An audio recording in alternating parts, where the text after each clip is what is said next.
When I decided to do this service during the month of curiosity, my mind immediately went to creation stories. Naturally, there was my curiosity about them, but I'd also assume a lot of curiosity had to go into creating them.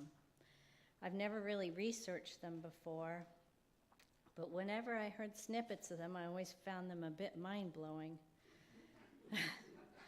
Earth rides on the back of a turtle, a serpent that just took a notion to go above and start creating things.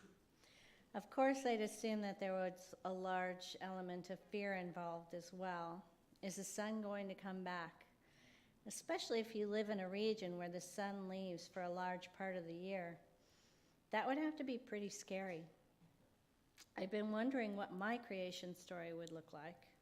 Of course, before, science. And I can't help but think that mine would directly involve the ways I was connected to the world around me.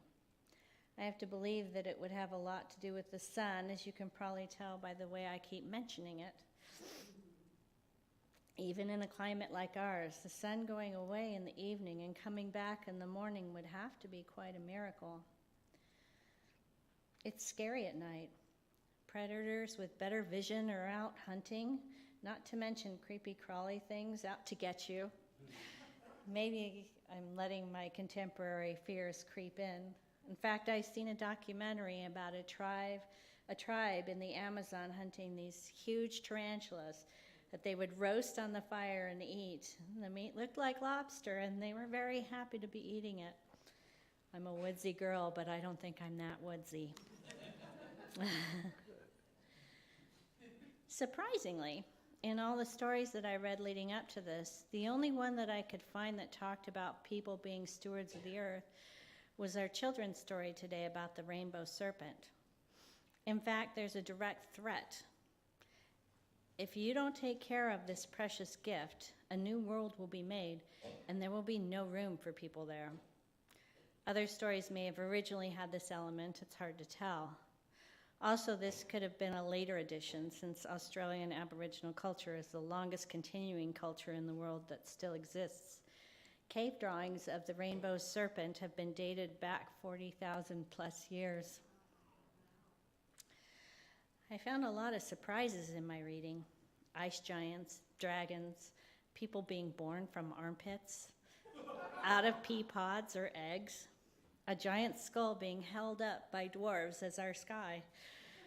There was a lot of creativity going on, but I can't begin to relate to much of this, which I would have to say starkly points out the different perspectives of a life in ancient Iceland or Australia to that of present-day Southern California.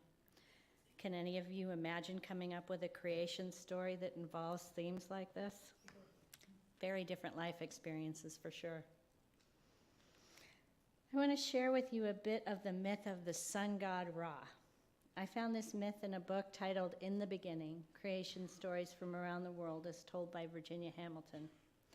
This myth is thought to come from ancient Thebes, although the papyrus on which it was written dates to 310 BC. The myth itself is said to be much older. God Ra, the creator. Ra was the first to be. When I came into being, he said, then being itself came into being.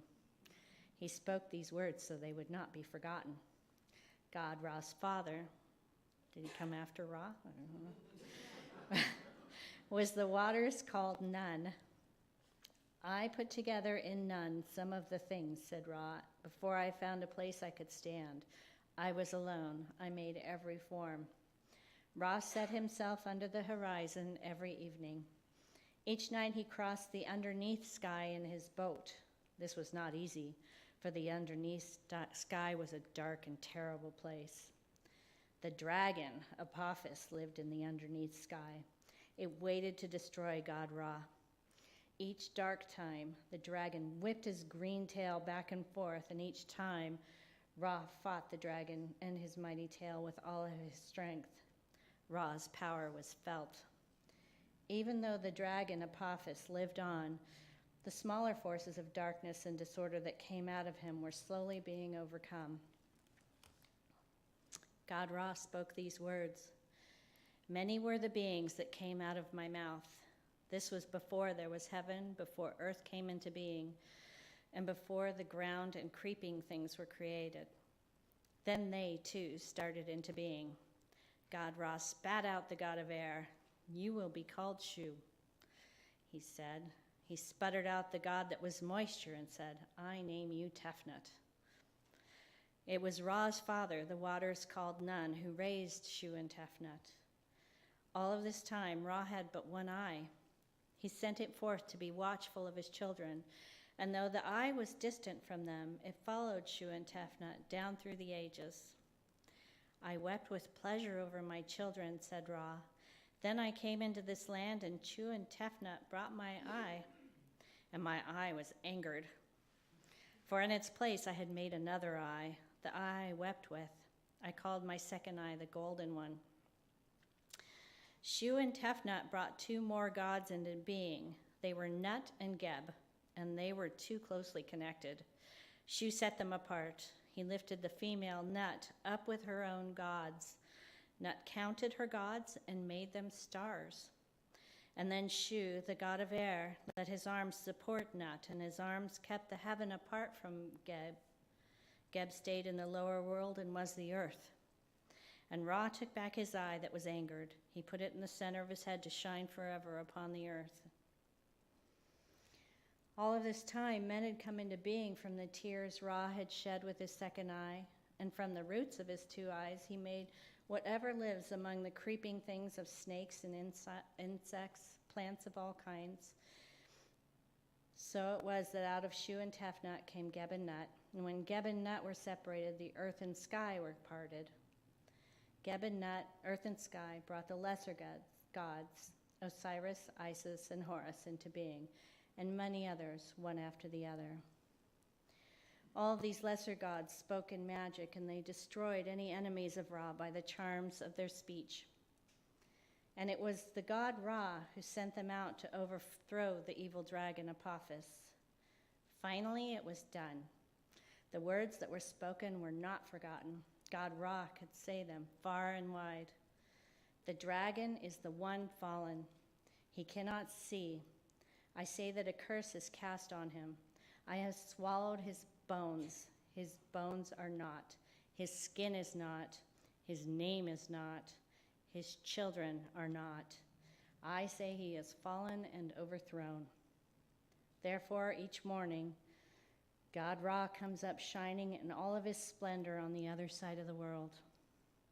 These are the words that shall be spoken and never forgotten. Now and forever, Ra, the sun god, rises in triumph, and he sets the same. Well, this story certainly has a lot to do with the sun, but nothing like I was thinking. Now I'm starting to wonder if my creation story would just begin with gratitude. Gratitude that I wouldn't even think of involving dragons in my creation story. I was thinking we don't have any dragons now that we need to slay, and then I went, what the heck are you thinking, Dana? I always take things way too literally. We are in the midst of a huge battle right now, and our dragons are ignorance, hate, greed, racism, misogyny, the destruction of our planet, and sometimes the dragon is just the one who's sitting there on your chest telling you ugly things about yourself that you don't want to believe, but you sometimes do. Right here, right now, we are in the midst of our culture's creation story. Will we be the heroes of our stories? We always want to be, don't we? I don't know too many people who would prefer to be the grateful villager who was saved from the dragon. Well, actually, I wouldn't mind that as long as it was defeated. Fighting is hard. But looking back on our lives, do we want to remember ourselves as the people who stood back and let huge groups of people be exterminated? Who let young black men be shot just for wearing a hoodie? Who wouldn't give up consuming animal products for even one day a week if it would help the planet?